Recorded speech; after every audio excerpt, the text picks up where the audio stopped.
La carta de Hebreos, como la Biblia, es un libro de conocimiento, de doctrina. Es un libro de formación. Y dice aquí en la carta de los Hebreos, dice, porque la palabra de Dios es viva y eficaz. La palabra de Dios es viva y eficaz, es viva y poderosa y más cortante que toda espada de dos filos, y penetra hasta partir el alma, el espíritu, las coyunturas y los tuétanos, y discierne los pensamientos y las intenciones del corazón. Hebreos 4:12, anótalo. Hebreos 4:12, ya lo meditarás en casa, lo compartirás en casa.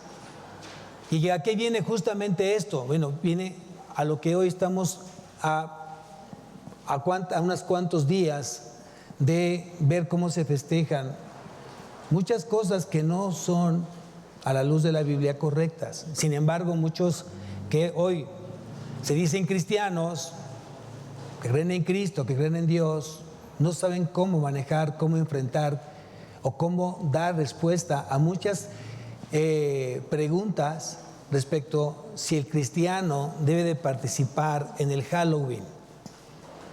Y los invito a que escuchen la predicación de la mañana, y se habló justamente de eso, si es de Dios que el cristiano participe en la fiesta de Halloween.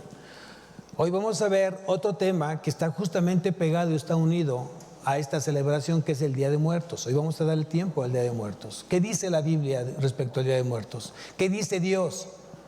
¿Y cómo tienes que enfrentar justamente esta situación? Porque obviamente cuando tú eres probado a través de que alguien muy cercano a ti, alguien muy amado por ti, se va, parte, muere.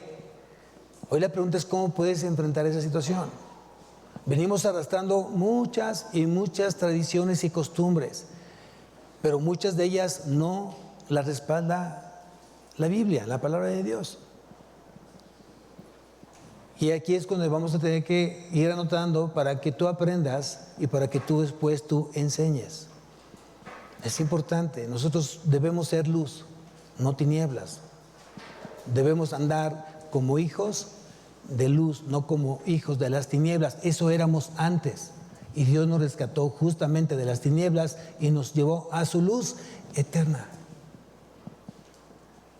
para que podamos anunciar las virtudes de aquel que nos llamó de las tinieblas a su luz admirable. Es lo que dice la palabra. Entonces vamos a ver qué es lo que dice a la luz de la Biblia respecto al Día de Muertos. Es una tradición netamente mexicana y que hemos de alguna manera sido llevados ante nuestros papás, abuelos, bisabuelos, esta tradición, y cómo hay que hoy ver a los muertos. ¿Qué es lo que tengo que hacer? ¿Qué es lo que tengo que pensar? ¿Qué es lo que tengo que hoy ser enseñado? ¿Y qué es lo que yo debo de enseñar a otros? Vamos a ver qué es lo que dice. Y pues vemos realmente que el día 1 y el día 2 de noviembre, Día de los Santos y Día de los Muertos, pues están unidos justamente a la celebración del Halloween. Y esto es una estrategia. Y quiero que tú me acompañes a la segunda carta a los Corintios,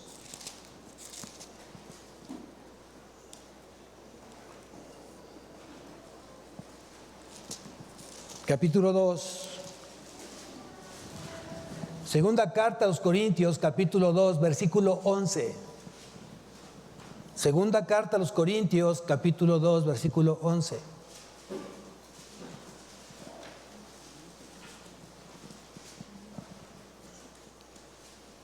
Y aquí dice un pasaje que, si bien el contexto habla del perdón, aquí quiero tomar este versículo para que aprendamos lo que pudiese pasar si no conocemos las maquinaciones del diablo.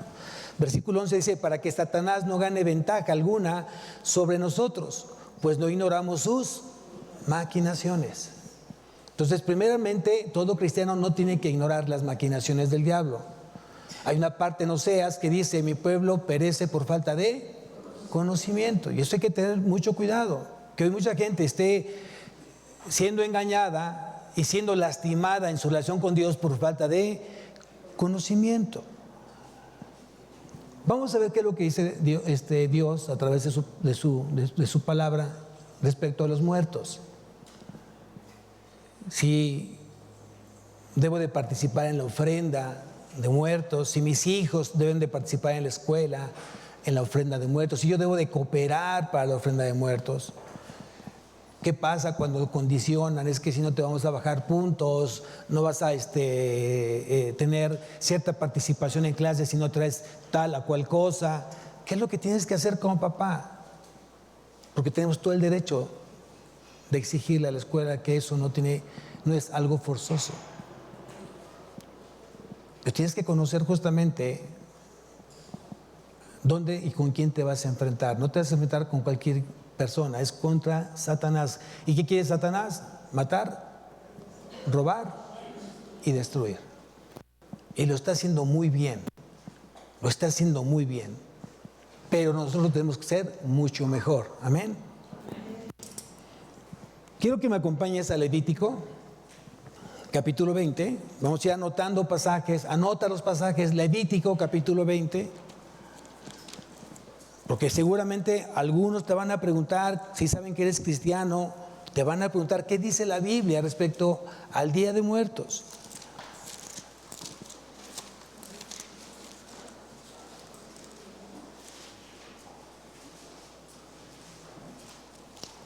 Levítico, capítulo 20, versículo 27.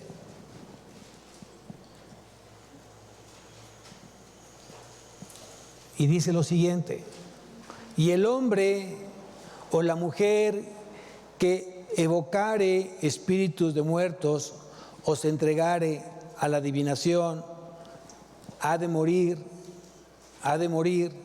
serán apedreados, su sangre será sobre ellos.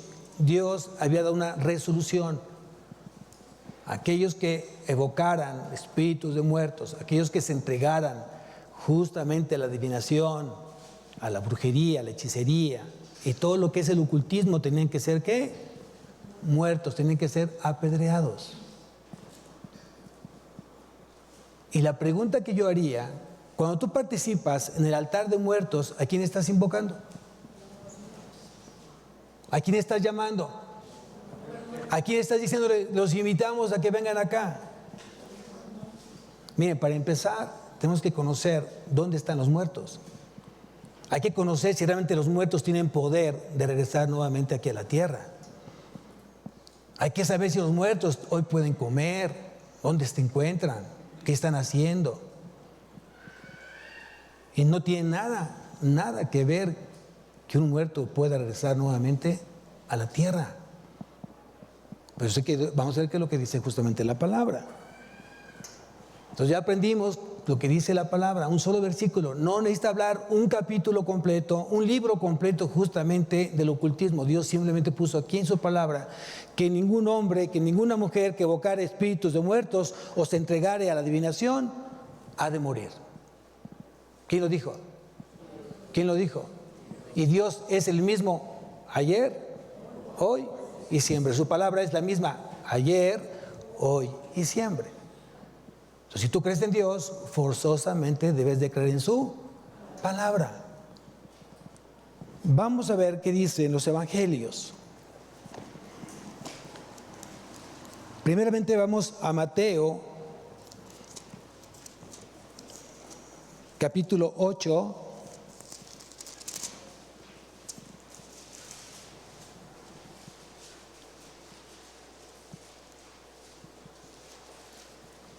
Versículo 21, Mateo 8, 21.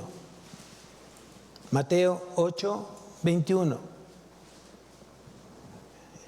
Dice lo siguiente: otro de sus discípulos le dijo: Señor, permíteme que vaya primero y entierre a mi padre. Permíteme que vaya primero y entierre a mi padre. versículo 22. Jesús le dijo, sígueme, deja que los muertos entierren a sus muertos. Entonces está prohibiendo a que yo le dé una sepultura a mi muerto. ¿Es lo que dice Jesús acá? No. Es lo que no está diciendo hoy eso. Si tú justamente leemos el contexto, ¿a qué se refería el joven o la persona que le dijo, este discípulo que le dijo, Señor, deja que yo entierre primero a mi padre? En el contexto hebreo, el hijo o la persona estaba esperando justamente, primeramente, recibir la herencia. Y después de recibir la herencia, iba a seguir entonces a Jesús. Si sobre ese contexto leemos este pasaje, ¿qué es primero? ¿Qué es primero? ¿Seguir a Jesús o buscar primero la herencia? No tiene nada que ver que tú tengas duelo por alguien que acaba de partir y que si tú decidiste enterrarlo, si tú decidiste incinerarlo, ya es una decisión tuya, porque tampoco la Biblia habla que no se incineren los cuerpos. La Biblia no dice eso, no dice sí, y tampoco dice no. Pero ¿qué pasaría entonces cuando venga el Señor en la nube o en las nubes y sea arrebatada la iglesia? Y muchos de los que hoy han partido han sido incinerados. ¿Qué va a pasar? Ya no existen, su cuerpo fue quemado. Y la pregunta que yo haría, que Dios no tiene el poder de que ese cuerpo nuevamente lo forme y sea transformado en un abrir y cerrar de ojos cuando llegue a Dios, a Cristo. ¿Puede o no puede? ¿Puede o no puede? Yo pregunto, aquellos que han muerto en un accidente aéreo, como las Torres Gemelas, que creían en Cristo, y obviamente murieron calcinados, ¿se perdieron? Dios ya dijo, se me fue, ya no puedes rescatarlos. ¿Tú le crees a ese Dios? Aquellos que de repente el barco se hundió y murieron ahí y otros ya están desintegrados. ¿Qué pasó con esos cuerpos? Lo mismo, Dios tendrá el poder de volverlos a formar, de volverlos a resucitar y en un abrir y cerrar de ojos ir transformando a ese cuerpo en un cuerpo glorificado. Entonces, si tú tienes en tu corazón incinerar o enterrar, lo que Dios ponga en tu corazón hacer. Bíblicamente no hay una cosa que diga, es que la Biblia dice que es esto. No te dejes sorprender. Hay que estudiar la palabra, para ver qué es lo que tengo que contestar si alguien me lo pregunta. Dicho entonces, cuando dice, deja que primero entierre hoy a mi padre, y Jesús le dijo, sígueme, deja que los muertos entierren a sus muertos, lo que quiso decir Jesús es, no sigas el camino de muerte, sigue un camino de vida. Sigue un camino de vida. Y aquí quiero que me acompañes a Marcos capítulo 12. Marcos, siguiente evangelio, después de Mateo sigue Marcos capítulo 12, versículo 27.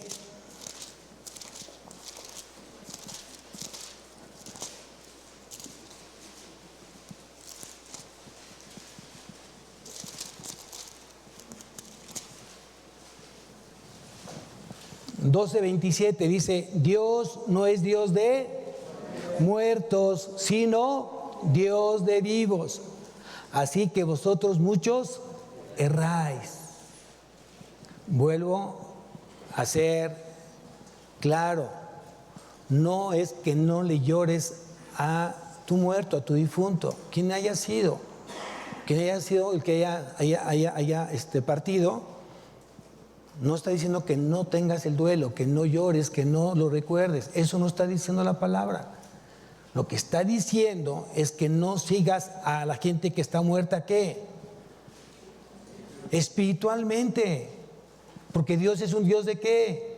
De vivos. ¿Cuándo tú y yo comenzamos a vivir? Y no estoy refiriendo a aquellos que podemos respirar, caminar, movernos, comer, dormir. A esa vida no me refiero a aquella vida espiritual que te permite justamente buscar de Dios, depender de Dios, amar a Dios.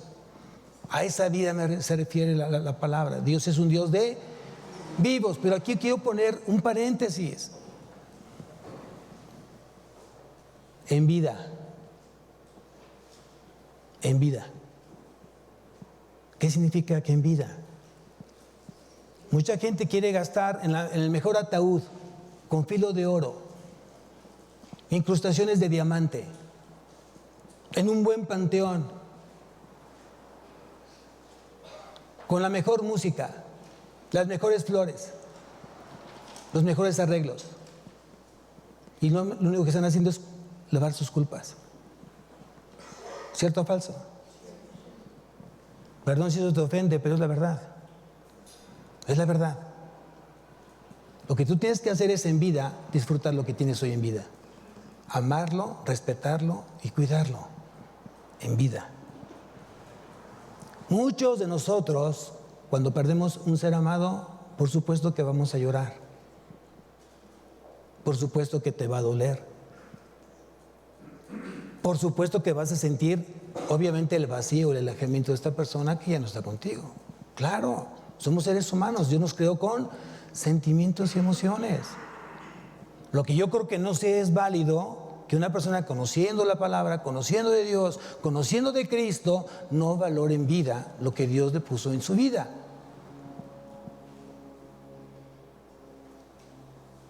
Y a veces pecamos de hipócritas y falsos. Porque entonces ahí sí quieres demostrar lo que no pudiste demostrar cuando tu difunto, cuando tu muerto estaba en vida. Entonces, si realmente quieres demostrar que eres un Dios, que tú le crees a un Dios de vivos, que tú realmente tienes a Cristo en tu vida, entonces comienza a valorar y a respetar y a cuidar lo que tienes tú cerca de ti. Y no tienes que esperar que parte de ti te quedes con culpas. Y que nada ni nadie te va a poder sanar esa culpa, a no ser que haya un arrepentimiento genuino y Dios en su misericordia pueda sanar esas culpas cuando tú las creaste de no haber cuidado justamente a esa persona que estaba contigo y nunca le dices el tiempo, el amor y el cuidado que merecía o te demandaba.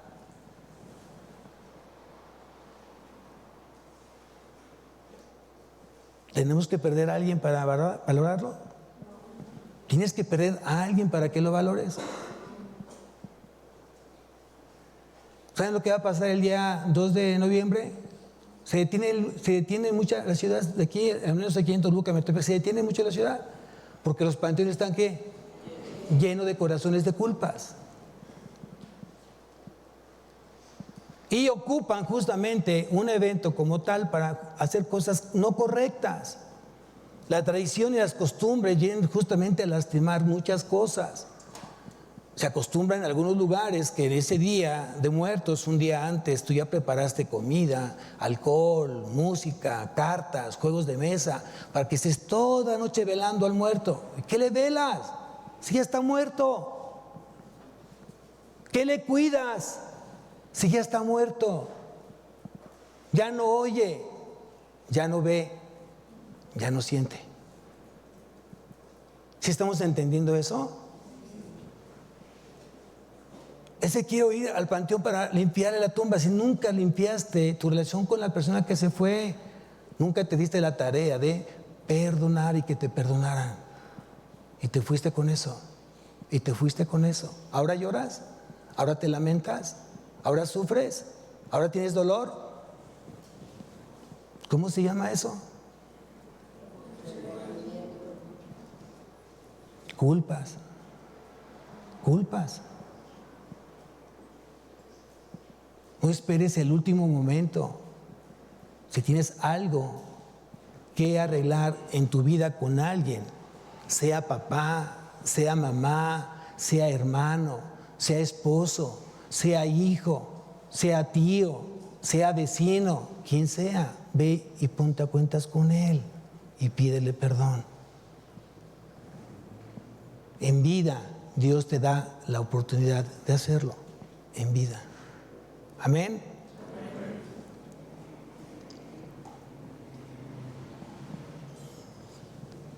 ¿Tiene acceso un muerto de llegar aquí?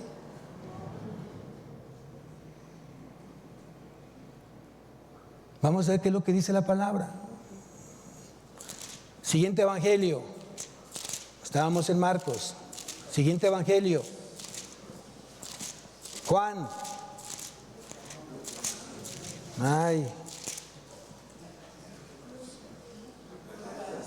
Avíseme con tiempo entonces. Vamos a Lucas y vamos al capítulo 16.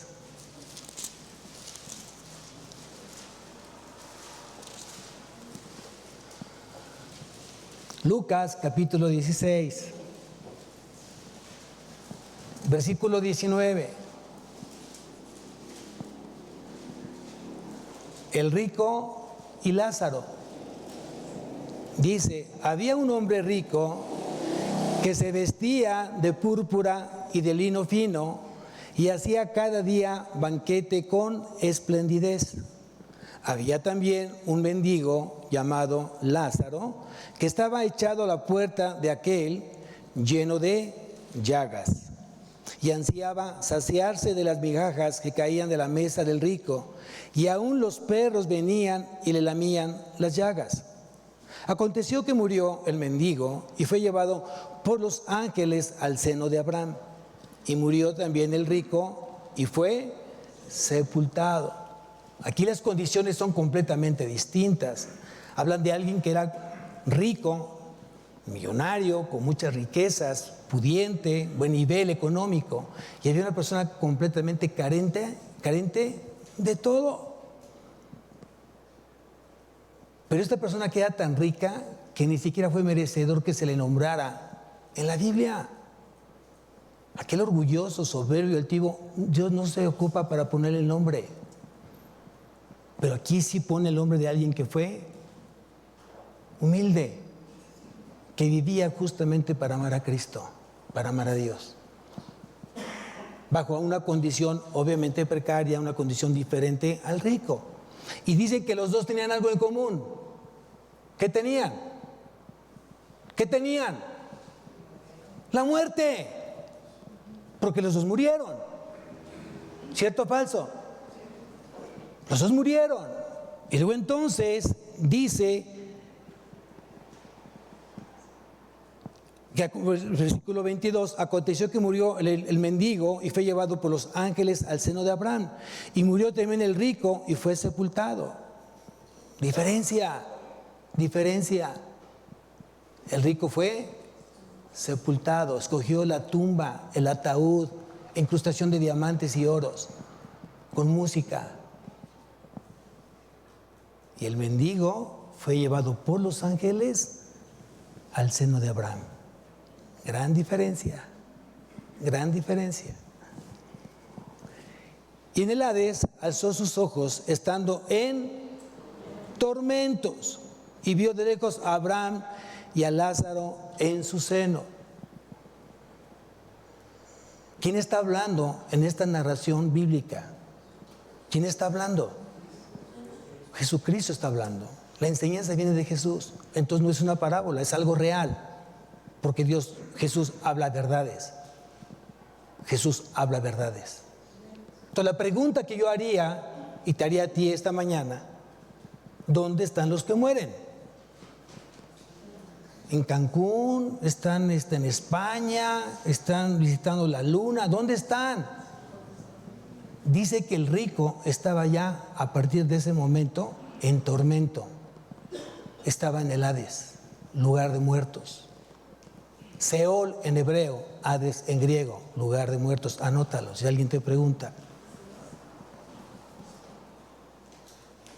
Entonces estamos aprendiendo que los muertos que mueren justamente sin salvación, sin tener a Cristo en su vida y mueren hoy, ¿dónde se van? A un lugar de tormentos. Aquí está escrito, aquí lo estamos leyendo. Y los que creyeron en Cristo, ¿dónde se van? Al seno de Abraham, equivalente al paraíso. Ponle ahí también, seno de Abraham equivale al paraíso, donde está Cristo justamente hoy. Todavía el cielo, todavía el infierno no ha sido inaugurado. Es la antesala del cielo, es la antesala del infierno. Pero Abraham le dijo: hijo, acuérdate que recibiste tus bienes. Versículo 24. Entonces él, dando voces, dijo: Padre Abraham, ten misericordia de mí y envía a Lázaro para que moje la punta de su dedo en agua y refresque mi lengua, porque estoy atormentado en esta llama. Dicho sea de paso, pongo un paréntesis. ¿Tenía él la autoridad moral de demandar misericordia? ¿Tuvo misericordia en vida de aquel que le demandaba justamente misericordia? ¿Cuántos caminan de esa manera? Pidiendo misericordia, no siendo misericordiosos. ¿Cuántos quieren ser perdonados y no quieres tú perdonar? ¿Cuántos quieren que Dios perdone hoy sus pecados y tú no quieres perdonar las faltas de tus hermanos? Y los tienes aquí arraigados en tu corazón, odiando con rencor y odio jarocho, decían por ahí, ¿no?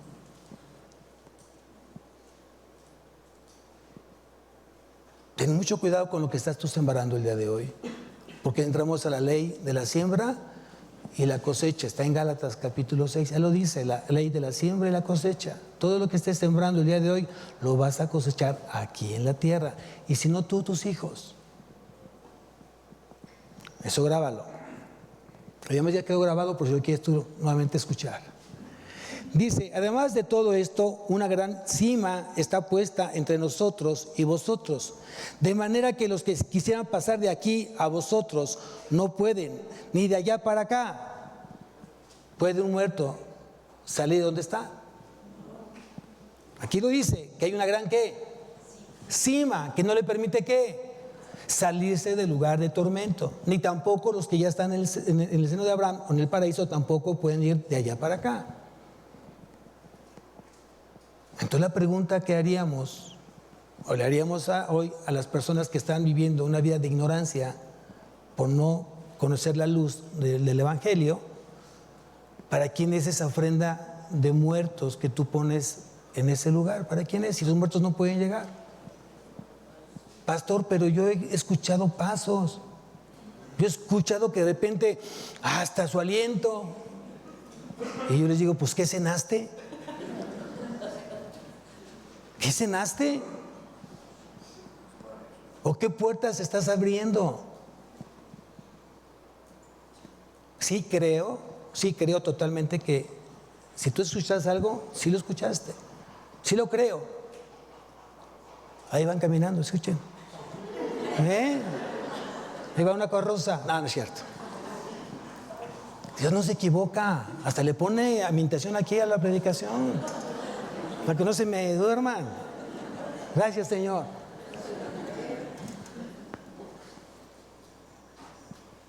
Entonces, ¿quiénes visitan esas casas o esos lugares donde están las ofrendas de muertos? ¿Saben quiénes son? Los demonios, los ángeles caídos. Los ángeles caídos. Los que justamente engañó Satanás y se llevó la cuarta parte de ellos del cielo hacia él, hacia donde justamente fue expulsado. Y acabamos de ver en las escrituras que los que invocan a los muertos, mucha gente piensa invocar a los muertos en situaciones espiritistas, tomados de las manos y la noche, y a las 12 de la noche las campanadas de reloj, y una gallina sin cabeza. No, estamos hablando simplemente que tú puedes invocar a un muerto, justamente poniendo un altar de muertos, estás invocándolos. Porque tú das por hecho que te le estás poniendo la mejor comida, el mejor guisado. A él le gustaba que una bebida alcohólica y le pones su mejor botella. Y eso estás invocando a un muerto. Y ya aprendimos que los muertos no tienen potestad de salir del lugar de muertos. Ellos están en tormento. Quien está visitando hoy la casa de aquellos que ponen ofrendas de altar de muertos son espíritus justamente de demonios. Y por eso entonces tus hijos no pueden dormir, y por eso tus hijos tienen pesadillas, y por eso tienes pleitos en tu casa, y por eso no existe la armonía, porque estás viviendo en dos reinos, el reino de las tinieblas y el reino de Dios. Y recuerda que ambos reinos no se mezclan, ambos reinos no se mezclan, no combinan. Y tú tienes que decidir, ¿estás con Dios o estás con Satanás? O eres hijo de Dios o eres hijo de Satanás. Eso tienes que tú decidirlo, pero también lo tienes que demostrar.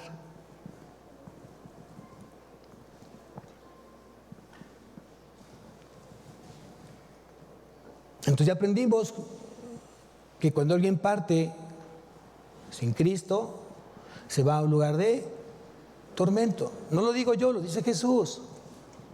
Porque también otro paréntesis es que mucha gente ha sido enseñada equivocadamente donde dice que existe un purgatorio. ¿Dónde dice eso en la Biblia que hay un purgatorio? Tengo 24 años y no he encontrado esa palabra en la Biblia. O sea, 24 años siguiendo a Cristo, no de edad. Y ahora estoy viendo en la mente, o sea, ay, pastor. Bueno, fuera. No existe tal cosa. No hay forma de que si alguien muere, tú puedas revertir justamente eso que ya Dios dijo en su palabra. Ahora, la pregunta sería, ¿es pecado recordar a los muertos? ¿Es pecado recordar su memoria de ellos? La respuesta es no. Por supuesto que no. Qué bueno que dejó un buen legado, qué bueno que dejó buena enseñanza esa persona que ya no está en tu vida. Marcó tu vida, para bien en tu vida. Entonces hoy replica lo que te enseñó o lo que te enseñó esta persona en tu vida. Ese era un buen legado. Quedarte con lo mejor y replicarlo y enseñarlo a otros. Amén. Es diferente hoy cómo tienes que ver la muerte. Si alguien en Cristo muere, ¿dónde está? ¿Qué tiene que ver en ti? ¿Tristeza o alegría? Tristeza o alegría, ¿qué debe haber en ti? Digo, yo sé que son sentimientos encontrados, yo lo sé, pero ¿saben qué? Dios es perfecto a través de su Hijo Jesucristo.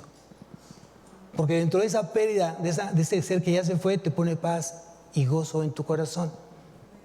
Esa paz que sobrepasa todo entendimiento, que guarda tu corazón y tu mente en Cristo Jesús.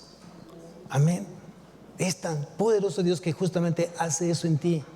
Y por eso mucha gente, cuando hemos visitado o hemos tenido la experiencia de que alguien tan importante en nuestra vida, en el caso de mi mamá, porque ella estaba en Cristo. Cuando mi mamá fallece o parte, yo sé de dónde partía. Y lo único que hicimos fue alabar y alabar al Señor y agradecer dónde estaba hoy esa persona que había partido. Estaba con Él. Y había alegría. Estaban los otros corazones que no entendían y sentían como ofendidos. ¿Por qué estás cantando? ¿Por qué estás alegre? Porque sé dónde está. Y está en el mejor lugar. Que estuviera contigo y conmigo. ¿Quién dice amén? Pero no quiere decir que no sintamos. Por supuesto que sintamos porque amamos a nuestros seres amados. Pero qué bueno que se vayan al mejor lugar. Al paraíso. Amén. Es una gran promesa, amados. Hay que entender cómo ves hoy la muerte. Como algo trágico o como una bendición, como un regalo. Hoy entiendes por qué Pablo decía, porque para mí el vivir es Cristo y el morir es, que sea tu muerte una ganancia, porque sabes que vas a estar justamente con el autor y consumador de la fe que es Jesús.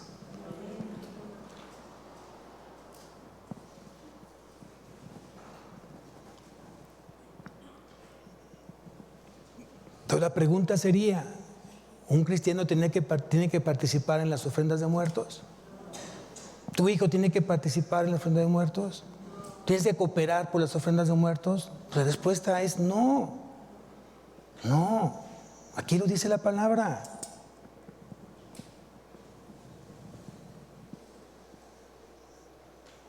Vamos a ver qué dice Isaías 8:19. Isaías 8:19.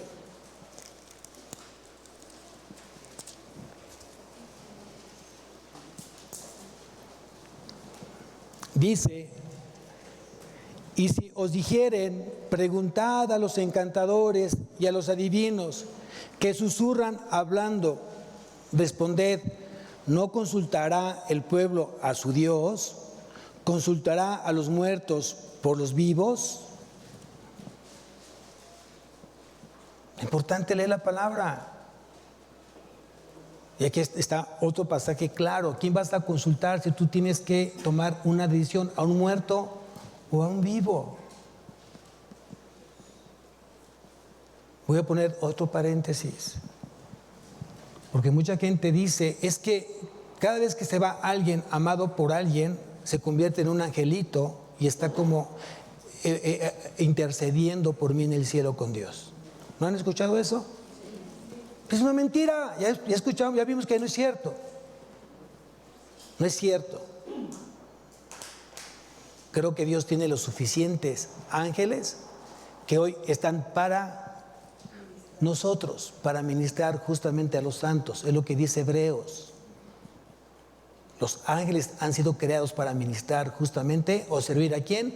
A los santos.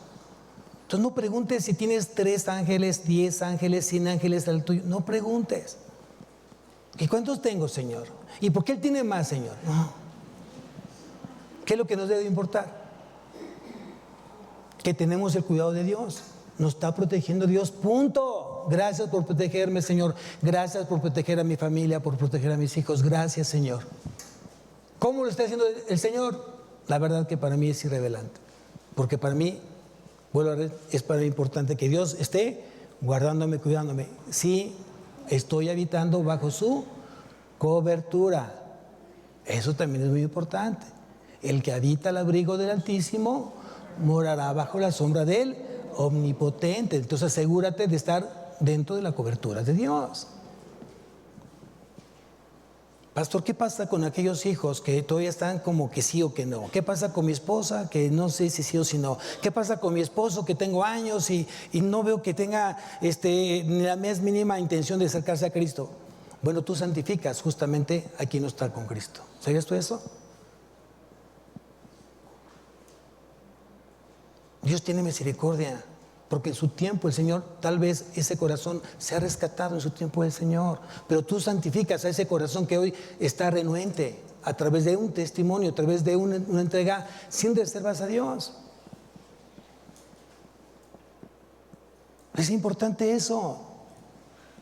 Yo sigo orando por el corazón rebelde y necio, pero me sigo comportando como un verdadero hijo de Dios, y Dios hará su parte. Es soberano, Él sabrá si lo hace o no lo hace, pero mi responsabilidad delante de Dios es hacer las cosas bien ante sus ojos. Eso es lo que yo tengo que hacer. Y yo sí les puedo decir que gracias a la misericordia de Dios, cuando tú estás entregado a Dios, Dios hace milagros y cubre todo aquello que te pertenece o que te ha dado para que tú lo administres, entre ellos tus hijos o tu esposo o tu esposa.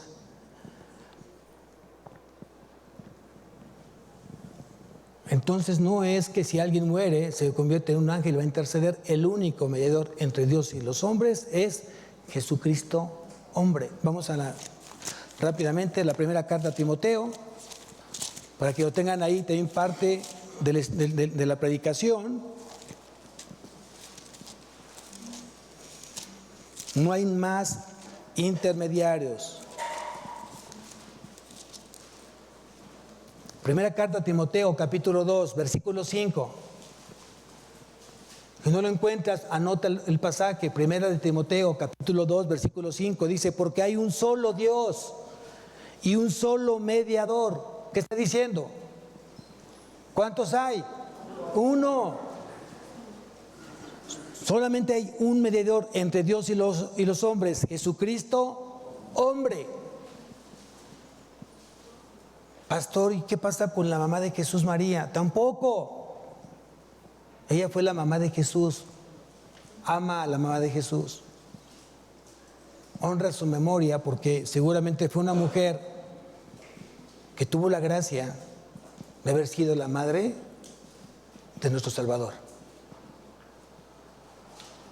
¿Fue pecadora María? Sí. Sí. Lo dice la Biblia, no hay justo ni siquiera a un uno. Entonces no está diciendo que entonces hubo 3, 4 que no pecaron. El único que no pecó fue Jesús. De ahí todos somos pecadores delante de Dios. Aún María, su madre, aún José, su padre. Eso apréndelo. Romanos capítulo 3, versículo 10. No hay justo ni aún uno. Primera de Juan, capítulo 2, versículo 1. Primera de Juan, capítulo 2, versículo 1.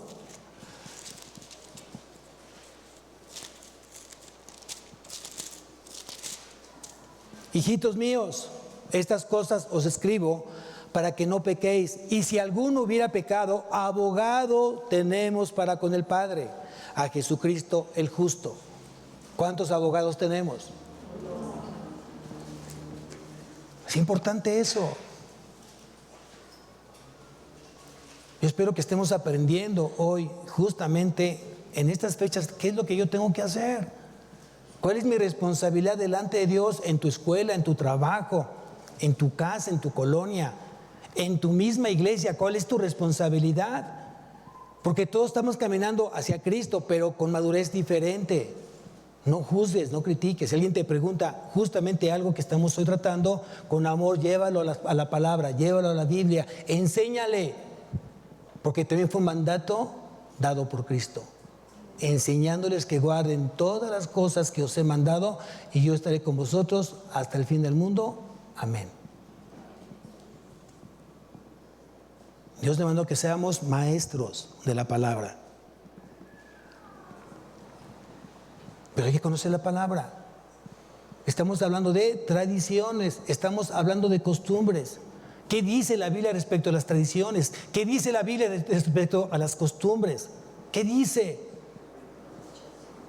He preguntado muchas veces aquí en el púlpito, ¿habrá algo más importante?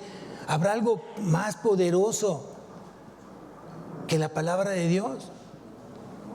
Y escucho mucho decir, ¿hay o no hay algo más importante? ¿Hay algo más poderoso que la palabra de Dios? ¿Sí o no? Para los que creemos en Dios y en su palabra, no. Pero la gente que no cree ni en Dios ni en su palabra, entonces, ¿dónde quedan las tradiciones y las costumbres?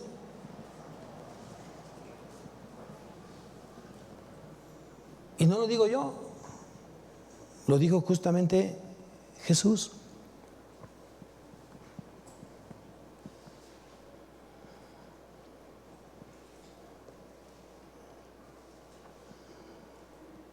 Vamos a Efesios,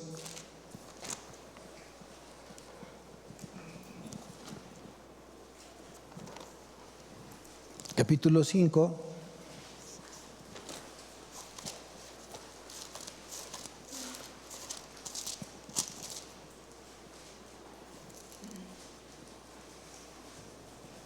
Versículo 11. Efesios 5:11. Anótalo. Y dice, y no participéis en las obras infructuosas de las tinieblas, sino más bien reprenderlas. Aquí hay que entender la palabra reprender, porque mucha gente también ha sido mal enseñanza o mal enseñados en reprender. Es que yo reprendo a Satanás, reprendo a todo demonio. Eso no es bíblico. Aquí la palabra reprender dice, sácalo a la luz, exhíbelo, anúncialo. Si alguien está haciendo algo incorrecto a la luz de la Biblia, dilo. La Biblia dice esto, Dios dice esto, pero llévalo a la Biblia, que Dios le hable. No solamente digas, está mal lo que estás haciendo y te vas al infierno. Eso es juicio. Eso es juicio. Y Dios nos puso para rescatar, no para maldecir. Dios nos puso para rescatar lo que está perdido a través del Evangelio.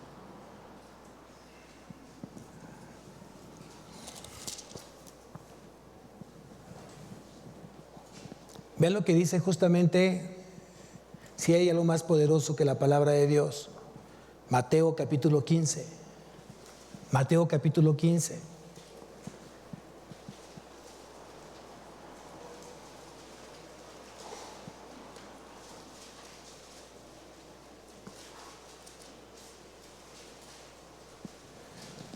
Dice, entonces se acercaron a Jesús ciertos escribas y fariseos de Jerusalén, diciendo, ¿por qué tus discípulos quebrantan la tradición de los ancianos? ¿Por qué no se lavan las manos cuando comen pan? ¿Era bíblico eso? ¿Era bíblico o era una tradición de ancianos? Era una tradición de hombres. ¿Quién decía que tenías que lavarte las manos antes de los alimentos? Aquí dice, ¿no? Porque están quebrantando la ley de los ancianos, tus discípulos. Versículo siguiente. Dice, respondiendo él, les dijo, ¿por qué también vosotros quebrantáis el mandamiento de Dios por vuestra tradición? ¿Hay algo más poderoso que la palabra? La tradición, las costumbres. ¿Cuánta gente va a buscar un milagro a ciertos lugares? Chalma, San Juan de los Lagos y cualquier otro tipo de lugares. ¿Cuánta gente va? Y la pregunta que hice en la mañana fue la siguiente: ¿el diablo tiene poder de sanar? ¿Sí o no? Sí. ¿El diablo tiene poder de dar riquezas? ¿Sí o no? Sí. ¿El diablo tiene poder de darte poder? Sí. Lo dice el Evangelio de Lucas capítulo 4 y lo dice Mateo capítulo 4. Ahí lo dice claramente que a él le fueron dados todos los reinos y la gloria de ellos. Y él da a quien quiere. Es lo que dice la palabra. Entonces la pregunta sería, ¿qué dice la Biblia respecto a las costumbres y tradiciones? Y aquí nos vamos a Colosenses capítulo 2.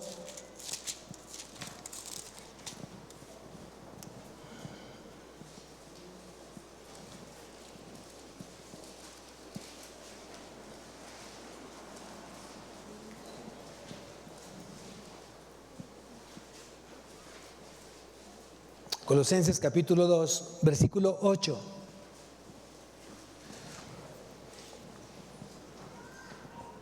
Mirad que nadie os engañe por medio de filosofías y huecas sutilezas, según las tradiciones de los hombres, conforme a los rudimentos del mundo y no según Cristo. Tengan mucho cuidado de ser engañados. ¿Quién se disfraza como ángel de luz? Satanás. Él se disfraza como ángel de luz. Entonces tengamos cuidado realmente de ser engañados con medias verdades. Las medias verdades son pecado, es mentira, es falsedad. O es verdad o es mentira. No existen las medias verdades. Pero sí existen, pero no son las que Dios habla justamente en su palabra. Porque Cristo es la verdad, no la media verdad. Cristo es la verdad. Amén. Entonces tenemos que aprender lo que dice la palabra. Cuando alguien muere, y ya me acompaña nuevamente, con eso vamos a terminar. Hebreos capítulo 9.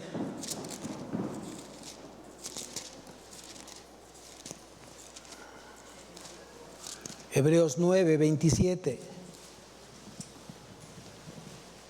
Anótalo ahí, Hebreos 9, 27. Dice, y de la manera que está establecido para los hombres que mueran una sola vez, y después de esto, el juicio. Entonces quiere decir que después que alguien partió, va a esperar el juicio. Y hay dos juicios que habla justamente la Escritura. Si tú me acompañas a Apocalipsis, más adelante, Apocalipsis, capítulo 20,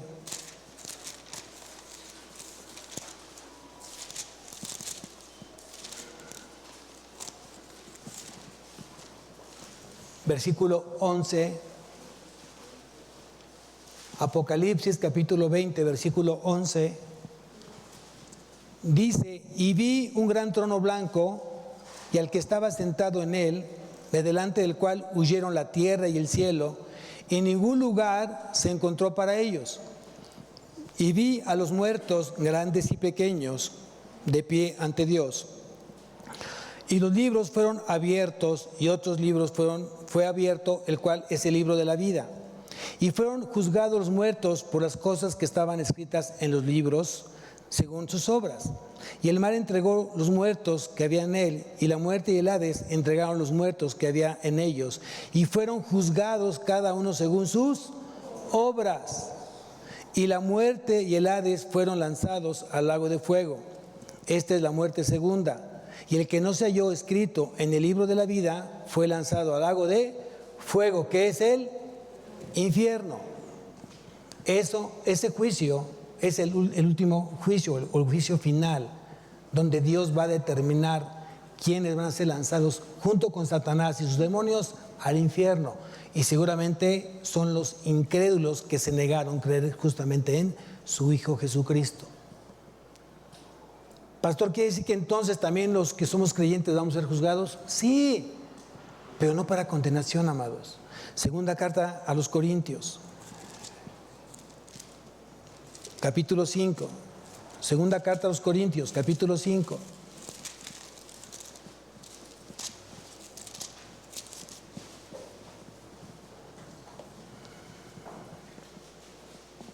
Versículo 10. Segunda carta a los Corintios, capítulo 5, versículo 10.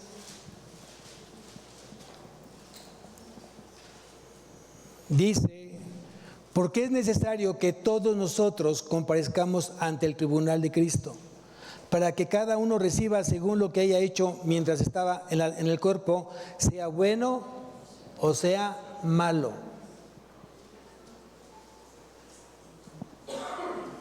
¿Cuál va a ser el común denominador de ambos grupos que van a ser juzgados? El juicio final van a ser juzgados aquellos por sus obras, pero va a ser un juicio condenatorio. El final va a ser el infierno, la muerte eterna. Ante el tribunal de Cristo, ¿qué va a juzgar Cristo? Las obras, tus obras. Pero las obras que le dieron gloria y honra a Él mientras tú estabas en este cuerpo, en esta tierra. Si tú hiciste obras para ti, para tu vanagloria, son las que van a ser quemadas ante el fuego al pasar justamente esas obras, y no van a permanecer, y no tiene nada que ver con la salvación. Tú serías siendo salvo y vas a permanecer con Él eternamente. Entonces, ¿cuál es la pérdida, pastor? Tus coronas. Este tribunal de Cristo es para que tú seas merecedor de las coronas que Cristo tiene preparado para ti. Para cuando Cristo esté sentado en su trono, llegues con manos llenas de coronas y pónselas a sus pies. Ahí lo dice justamente Apocalipsis. Pero hay que leerlo. Hay que meditarlo. Entonces dice que todo cristiano el día de hoy tiene que estar trabajando justamente por las obras que glorifiquen a Jesucristo. No aquellas que te hagan que los reflectores lleguen a ti, el aplauso, la fama. Eso es vanagloria. Esas obras se van a quemar cuando Cristo esté justamente juzgándolas. La carta a los Corintios, primera carta a los Corintios, capítulo 3, ahí lo dice. Desde el versículo 10 en adelante, ahí dice justamente de qué tipo de obras tenemos que hoy estar haciendo. Cómo estamos sobreedificando sobre el fundamento que es Cristo. Amén. Realmente espero que hoy Dios haya hablado a tu vida, que realmente salgas con un conocimiento diferente respecto al Día de Muertos. Y que tomes la decisión que glorifica al Señor. Somos hijos de luz. No somos hijos de las tinieblas, somos hijos de luz. Y que realmente hoy eso repercuta en tu diario vivir, en tu casa y todo aquello que esté cerca de ti. Que esa luz que emana de parte de Cristo a través de ti pueda alcanzar a muchos que están perdidos. Amén. Vamos a levantarnos, iglesia.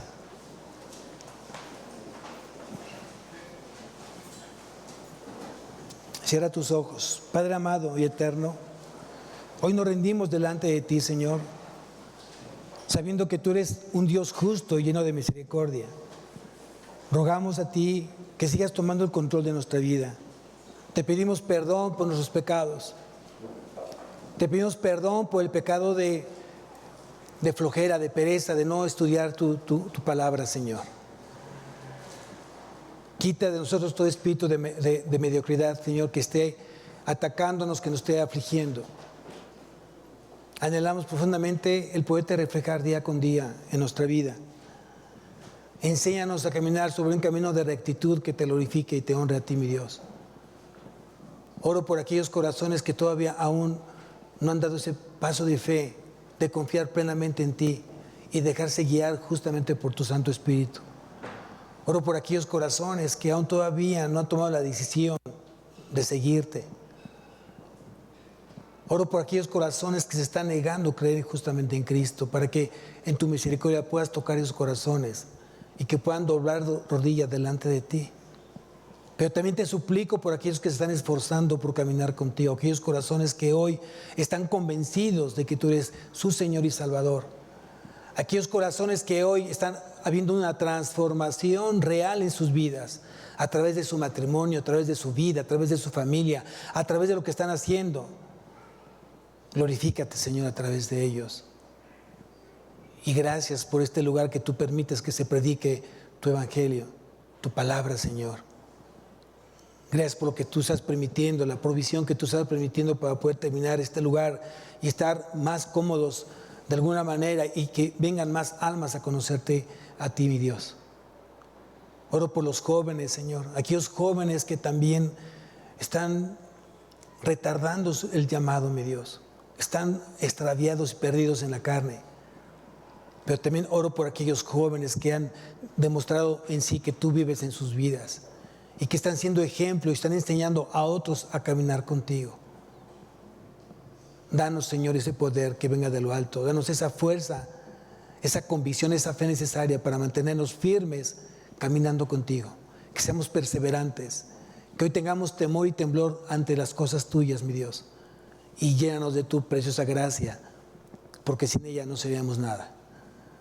Todo te lo pedimos en el nombre de Cristo Jesús. Amén y amén. Dios bendiga a su semana, amados.